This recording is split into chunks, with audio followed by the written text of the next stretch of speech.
con industria, este enredo. Lo cual te demuestra que lo que tenemos es un desorden consistente con la forma de conducir la administración del Estado que ha tenido el gobierno, o que tuvo el gobierno del señor Maduro, ¿no? Ahora bien, si nos regresamos a agosto del año pasado, cuando se hizo el aumento de sueldo ese muy importante, que se pasó el sueldo de 180 bolívares a 1.800 bolívares y se le truncaron 5 ceros al bolívar.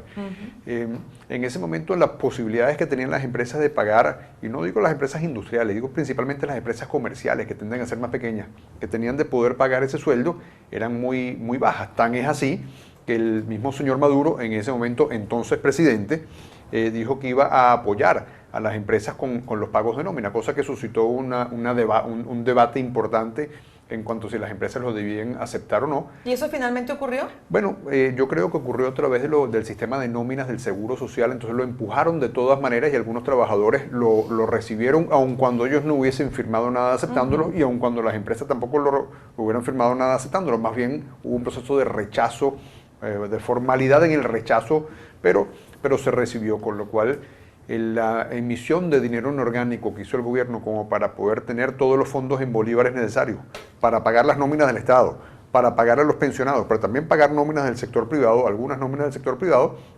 diluyó de forma importante el aumento que se hizo. Pero bueno, ese aumento fue un aumento muy, muy significativo. Ahí pasamos a tener un aumento de un sueldo que en ese momento era de $30 por trabajador. 1.800 bolívares de agosto, que es lo que son ahora, ¿verdad? Entonces, esa misma comparación la podemos hacer con todos los aumentos de sueldo que ha venido haciendo el señor Maduro, o que hizo el señor Maduro a lo largo de su sexenio, ¿verdad? Es una manifestación del desconocimiento en materia de tener políticas que puedan estabilizar la macroeconomía, es decir, estabilizar la tasa de cambio, estabilizar la masa monetaria y estabilizar las tasas de interés de forma tal de que se sirvan como herramienta de manejo de la economía. Pero a la misma vez, un desconocimiento en el atraer inversiones y generar producción para generar puestos de trabajo. Porque al final los sueldos van a depender de la demanda de puestos de trabajo que hayan. Fíjese que en el sector industrial, yo diría que en este momento, con este aumento de sueldo que dijo Francisco Torrealba, vamos a pasar a tener un sueldo de $6 como sueldo mínimo.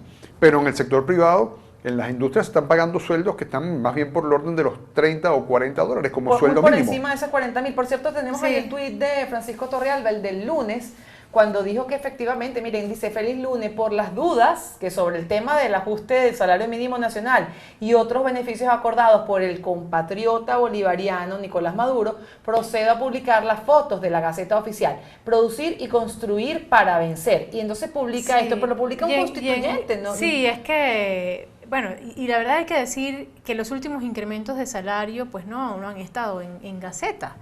Esta Gaceta generó gran confusión, pues esto se tomó como una certeza para quienes tenían dudas sobre el valor del petro, esto que era lo que hacía referencia, pero a eso iba dirigida mi siguiente pregunta: ¿cómo el sector privado maneja estas informaciones, estas indicaciones sobre incremento del salario? Si no están publicados en Gaceta, si no se consigue, ¿cómo lo llevan desde el punto de vista legal ese compromiso con los trabajadores? Bueno, si no está en Gaceta, no es oficial. Ergo, a todos los fines oficiales, tú no lo puedes utilizar. Pero la necesidad que tienen los trabajadores de poder subsistir hace que las empresas vayan subiendo los sueldos regularmente. Cuando tú tienes un trabajador que le vas a pagar en este momento 1.800 bolívares, el trabajador te dice: bueno, mira, eso no me alcanza ni siquiera como para pagar el transporte entre mi casa y la oficina durante 2 días, ¿verdad? Entonces, ¿cómo voy a hacer para ir? ¿Por qué toma 1.800? Fue la última vez que salió publicado en Gaceta. El último momento que tuvimos. Gaceta.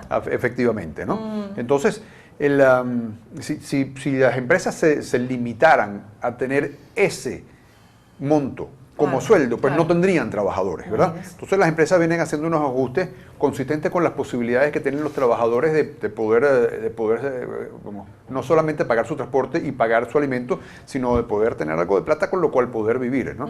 Ahora, habiéndote dicho eso, Ana Virginia, te digo lo siguiente: cualquiera de estos sueldos que se están pagando en Venezuela son absolutamente insuficientes.